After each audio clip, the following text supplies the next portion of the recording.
Hey guys, this is Chris Mincola with the Mincola Group over at West USA Realty, and I'm here with Evan Einhorn of Modern Home Lending. How you doing, Evan? Good. Good, good. Welcome. Thanks for having me on again today. Hey, no problem. We just wanted to shoot a quick video, provide some more value to everyone who's thinking about maybe doing some real estate investing. This is something that maybe a lot of people don't even think about, even though it's out there. It's not one of those things. People are thinking, oh, maybe I'll do an Airbnb, maybe I'll do a condo, maybe I'll, buy a house and rent that out, or move on from one house and rent that out. This is a whole nother niche. And really, in a way, it creates a lot of a cash flow, a lot, even more of a cash flow in a way. And Evan, multifamily homes, that's, duplexes, fourplexes, whatever the case may be. Um, you have some amazing, actually some new information and some new loan programs, but some great loans that can get people into this niche investment. Can you talk more about this for us and kind of explain the details on that, how it Yeah, I'll works? kind of walk through a few things. The reason why we're talking today is big announcement by Fannie Mae Freddie Mac, government Yeah, sponsored entity, that they basically made it lower down payments for conventional multifamily. So like you said, duplex, triplex, fourplex, 2 to 4 units, if you're going to live in one of the units. Um, and for anyone house hacking out there, I know some people know the word house hack, some people don't. It's basically a way that, you know, to legally use the guidelines to your advantage. right. So, when you buy a single family home, there are some people that we know that have roommates, that they rent the other rooms out, which is great because they can help pay the mortgage or pay all the mortgage depending on how much you're charging. But Yeah, this is a way to actually truly have more than one door, more than one unit that you can have 2, 3, 4 units. And typically, if you're buying as an investment property, you're not living there. Most loan programs require at least 25% down, which, right. you're buying an $800,000 property, that's 200,000. Most people don't have 200,000 to put down. So this is a great alternative if this is your first home or not your first home and you're looking to move into a multifamily. It's great because you can move in one of the units and rent the other. So I'm going to share my screen Yeah. for the presentation that we had put together. This is a great way to start off, for a new family too. You're living in one unit, Yep, it's kind of a step up from renting, but yet you're making money on the other unit, kind of pays for yep, that. yep. Or even if you want, you know, if you have multi-generational family Yep. that you buy a 4 unit and, you know, one of the generations lives in one lives in another. There's so many different ways you can do it. It's for really Sure. for anyone. But I'll go through some of the changes here and some of the financing and how that works. Yeah. You see my screen all right? Yep. Awesome. So the main options, if you're buying as a primary residence, is for FHA, which goes as low as a 3.5% down payment, or conventional, which goes as low as a 5% down, no matter the income. So this is new. So it used to be where you can go only 5% down if you were like low to moderate income, which we did help a lot of people. This is the big new change that you're looking at $500,000 duplex. Conventional now offers $25,000 down payment. FHA even slightly less. So, quick idea on conventional. You can use rental income to help offset the payment. Like I said, the new changes drop the down payment on primary residence, so you're moving in one of the units. But what this actually means for people is, again, if you're buying a 4 unit, you're living in one, the other three are rental units. So not Yeah. only, if this is your first property, not only are you buying your first property, but you're also getting three other rental properties kind of included all in it. And I don't know about you, Chris, but I know a lot of like investors, their first time investment, you know, close to home is always better, so you can see what's going on, know what's going on, the area probably better than anyone else. Even if maybe you can make, I know people that invest out of state because they're like, hey, I can make $100 more per month in this specific city that's hot right now.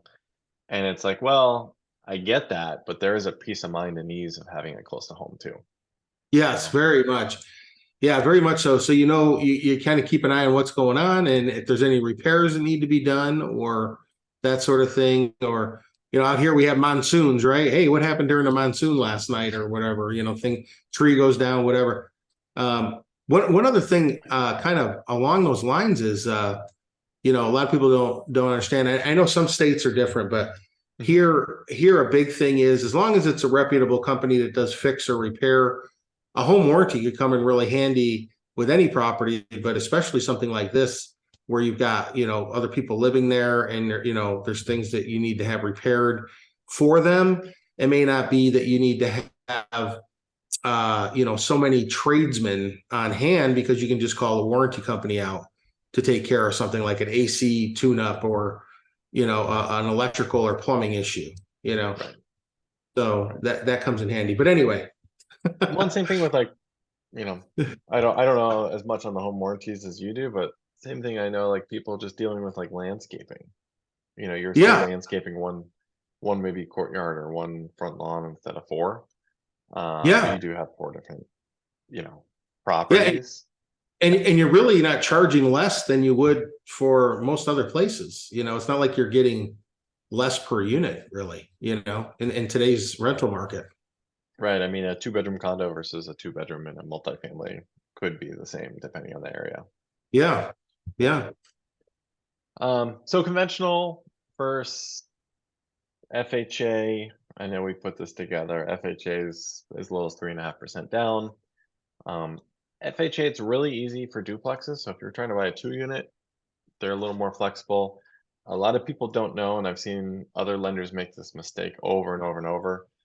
If you're trying to use FHA in today's market to buy a 3 to 4 unit, unless you're putting a lot of money down, it typically doesn't work.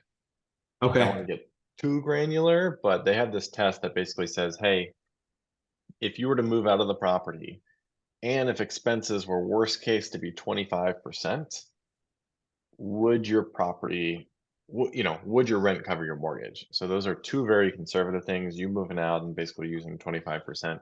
It has to pass that test in today's market and without a big down payment, not. So right now, FHA, even though technically you can go to four, most properties don't pass the 3 to 4.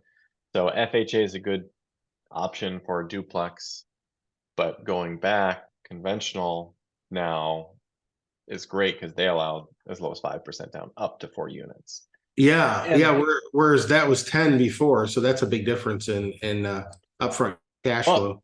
yeah, I mean, it was even more. It was 20 to 25% down, and then they only offered the smaller 5-10% down payments, depending on income. But that's you can Yeah, make you can make 150,000 a year and still put 5% down on a, you know, new on a 4 unit property. Um, wow. but talking about like this is where you and I we partner with our clients and we work on different types of analysis is, what do we look at? One, I'm going to look at, hey, let's make sure you know what you're getting into as far as the payment goes. But this is an example we were looking at the other day for a client. Two of the units were renting for 1,000, and then the other two units, they were like studios basically, and then the other two that were full one bedrooms are renting for 1150. Right. Now, the mortgage, I don't recall it off the top of my head. I think their mortgage on this one was going to be like just under 4,000. So if they were renting it out completely, it would cover it. But living in one of the units, you almost have discounted rent because the other 3 units are, helping pay your mortgage. Yeah. So a few things to look at is, hey, which one are you going to live in yourself if you're buying it as a primary? And again, those low down payments are only available if you're living in it as a primary residence, which means you move in within 60 days and you intend to stay there a year based on most loans. And then what are the rent of the other units? So if you're living in one, how much are the other ones going to make you? And then have the rents changed recently? Because a lot of people that own multifamily, they kind of keep the rents the same for a while just because it's just easy. raising rent. It's not that difficult, but it's, it's still one extra piece of document or paperwork to do that a lot of these aren't managed properly. And Right. you might have an investor that is retiring, kind of checked out, has 10 different properties, doesn't have the time to deal with it, Yep. and they haven't done any renovations on the property. They haven't looked at what rents are in the area, all that kind of stuff. So Right. again, very, very high level of things to look at, but basically if you are considering buying and you're moving into a property, there are a handful of multifamily properties that will also double as an investment property for you. So, Well, and here, what you said is so true because a lot of people, when you look at apartment complexes, right, they're paying at least 2, 3 grand, depending on what part of town you're in, yep. and the size of the apartment, right? The average lease price right now is around 2,400, 2,500 around the valley. So you could easily, you showed an example of $1,000 per unit, but it's actually much higher than that now. In a lot of cases, if the person is, like you said, keeping up with the current pricing, and what they could get, because the rental market is so competitive, even though things have slowed down a little bit in the rental market compared to where they were a couple of years ago. It's still very competitive. It's still not cheap to rent overall, and I mean, I was talking to somebody the other day, was paying like 3 grand for a 1 bedroom in one part of town. So it's not crazy to say you could get 2 grand or more per unit, in some cases, depending on what part of town you're in, the condition of the property and all that. So, yeah. And I've even seen some people, depending on the area. I mean, the nice thing is flexibility. Um, you might live in one unit, rent out two of them long term, and then do a short term like Airbnb rental with one Yeah. of them and make it like a cute little stay kind of thing. And there's the possibilities are endless. This is a great way to look at things of, hey, how do I get into investing properties Yeah. without a huge down payment? Um, I wish I did this with my first house. The Right. programs were a little different back then, so it wasn't as easy as it is now. But these are big changes. So, you know, going from 20%, a lot of buyers had to put 25%, and now they can put 5% down. That's a huge change. Yeah. Yeah. Absolutely. Well, thanks, Evan. That was pretty interesting. And I am serious. If it were me right now and I was looking for a place to put my money for rental type property, this is what I would look at. I think this is actually a lot more lucrative in many cases than some of the other things. Like you said, you may rent one unit out Airbnb, one normal, another, and if it's a fourplex, maybe you got another rental there. Hey, maybe the people around it don't necessarily like the Airbnb, but that's the power of you being an owner and an investor. You're getting the benefit of the cash flow on that and the increase in equity every year as time goes on. And this is a great way not only to look at saving expenses for yourself if you live in a unit, especially when you're starting out, but maybe, just your long-term retirement plan, where you're not having to worry about 401ks and what the market is doing and all those sorts of things. You're just, hey, and again, we're not financial advisors, but, disclaimer, we're not accountants and all that, but this is a great way to long-term leverage what you're doing, right? Yep. And have that hedge. Yeah. So, I mean, you have your property. So yeah. All right, guys. awesome. Well, thanks again. Well, Evan, how do they reach you?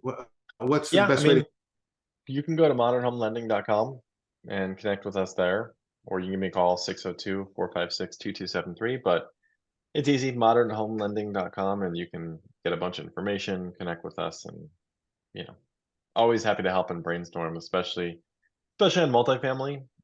There's a lot of different ways and you can get creative, and make it work for you. Yeah. Absolutely.